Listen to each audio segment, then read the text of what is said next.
কারিগরি ত্রুটির জন্য ব্যবহার করা যাচ্ছে না বাংলাদেশের সবচেয়ে জনপ্রিয় সামাজিক যোগাযোগ মাধ্যম ফেসবুক। রাত 9:30টার দিকে সকল ধরনের ডিভাইস থেকে লগ আউট হয়ে যায় সবার পার্সোনাল ফেসবুক অ্যাকাউন্ট।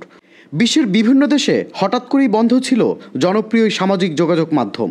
ফেসবুক একটা সোশ্যাল মিডিয়া প্ল্যাটফর্ম গ্লোবালি, এবং বাংলাদেশে বিশেষ করে বেশি ইউজার আছে।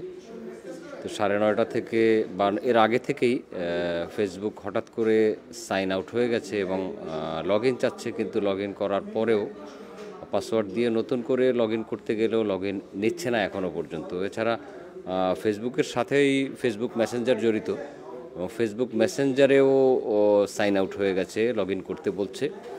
এখন মেটা বা ফেসবুকের পক্ষ থেকে এ ব্যাপারে এখনও পর্যন্ত কোনো তাদের অফিসিয়াল বক্তব্য আমরা পাইনি।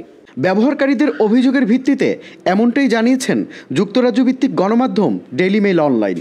বাংলাদেশ সময় রাত 8:30টার দিক থেকেই এই সমস্যা শুরু হলেও ব্যাপকভাবে সকল ব্যবহারকারীরা বিষয়টি অনুধাবন করতে শুরু করেন ঠিক তার 1 ঘন্টা পর থেকেই।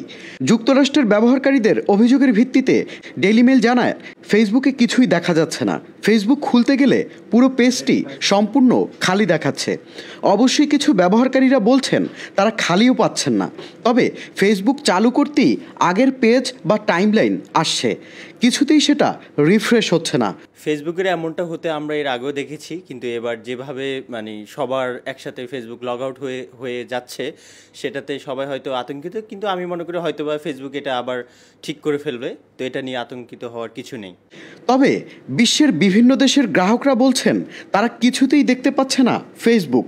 পেজ খুলতে গেলে সেটা সম্পূর্ণ সাদা দেখাচ্ছে। এছাড়াও কিছু ব্যবহারকারী ছবি দেখার ক্ষেত্রে এই সমস্যার কথাও জানিয়েছেন।